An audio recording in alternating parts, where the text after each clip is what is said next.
देखिए इधर देखिए, हम लोग क्या पढ़ेंगे, मानव नेत्र। तो मानव नेत्र की बात करते हैं तो मानव नेत्र एक कैमरे लेंस की भांति होता है। कैमरा आप लोग देखे ना, फोटो कैमरा, तो ठीक उसी भांति होता है। मानव नेत्र में जो लेंस पाया जाता है, लेंस, यह लेंस द्वितल होता है। कैसा होता है? द्वितल होता है। कैसा होता है? द्वितल होता है। और इस मानव नेत्र की संरचना जो है, ये पूरे के पूरे क्या है, ये संरचनाएं पाई जाती हैं मानव नेत्र में। जैसे अगर मानव नेत्र की बात करें, ठीक है, तो मानव नेत्र की सबसे ऊपरी परत, सबसे ऊपरी श्वेत परत, कौन सी? श्वेत, सफेद परत दृढ़ पटल कहलाती है। क्या कहलाती है? दृढ़ पटल कहलाती है। और जो हमारी आंखों की, यानी जो हमारी आंखों क्या प्रदान करती है? सुरक्षा प्रदान करती है। क्या करती है? सुरक्षा प्रदान करती है। उससे बड़ी बात ये, आप पूरा एक गोलक देख रहे हैं ना, ये जो एक गोलक है वो क्या कहलाता है? नेत्र गोलक कहलाता है। क्या कहलाता है? नेत्र गोलक कहलाता है। ये जो एक खोखले गोले के भांति दिख रहा है ना, ये क्या हो गया? नेत्र गोलक। इस नेत्र गोलक का पहला भाग आपको क्या मिला? दृढ़ पटल। दृढ़ पटल का कार्य क्या आपने बताया? आंखों को सुरक्षा प्रदान करना। यह श्वेत रंग की सबसे ऊपरी परत है जिसको हम दृढ़ पटल कहते हैं। आंखों क्या प्रदान करती है? सुरक्षा प्रदान करती है। दूसरी जब बात करते हैं तो आपकी यह कार्निया है। क्या है? कार्निया क्या करती है? तो यह कार्निया जो है नेत्रगोलक के सामने का भाग है ना, नेत्रगोलक के सामने का भाग है। और ये उभरा हुआ है। क्या हुआ है? उभरा हुआ है। यह पतला है और कैसा है? पारदर्शी। कैसा है? पारदर्शी। साथ ही साथ इसी से होकर प्रकाश क्या करता है? हमारी आंखों में प्रवेश करता है। तो कार्निया का कार्य क्या है? आने वाले प्रकाश किरणों को, ठीक है, प्रवेश कराना। नेत्र में क्या करना? प्रवेश कराना। इस नेत्र गोलक का एक उभरा हुआ भाग जो नेत्र गोलक के सामने होता है उसे हम क्या कहते हैं? कार्निया। इसका कार्य क्या है? आने वाले प्रकाश किरणों को नेत्र में प्रवेश कराना। ठीक है। इसका तीसरा भाग आपको मिलेगा रक्तक पटल। कौन सा? रक्तक पटल। श्वेत पटल के भीतरी पृष्ठ, ये देखिए, श्वेत पटल के भीतरी पृष्ठ, ठीक है,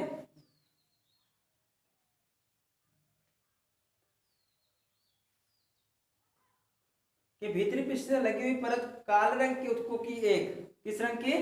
काले रंग की ऊतक की। उसका रंग कैसा है? काला रंग का ऊतक है। पतली झिल्ली होती है। क्या होती है?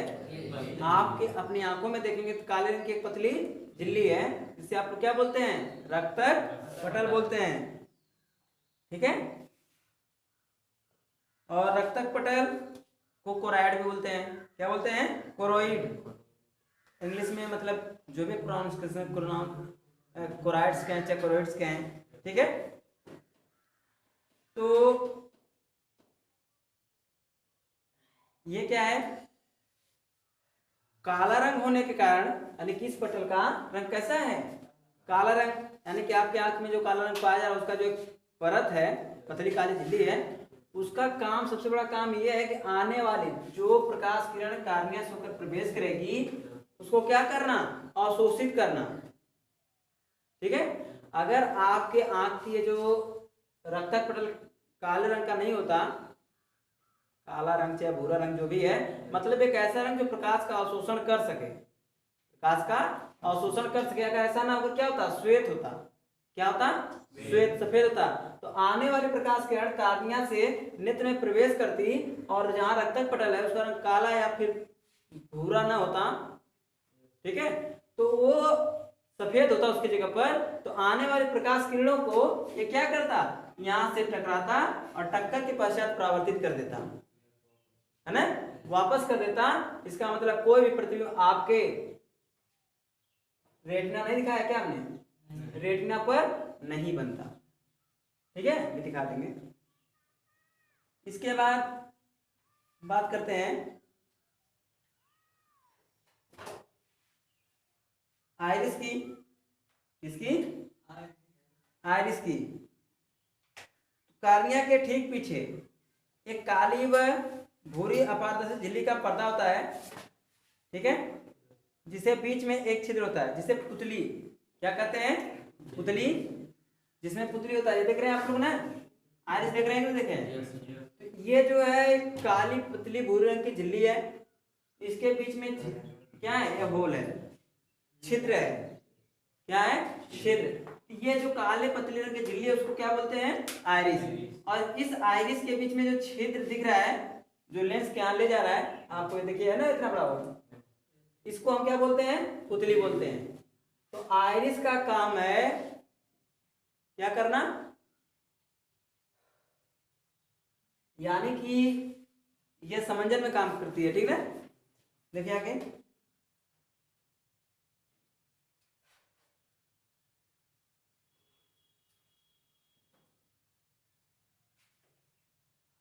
और पुतली का आइरिस का कार्य नेत्र को प्रकाश की मात्रा क्या करना, समंजित करना। हमने बताया ना इसका काम क्या है, समंजन।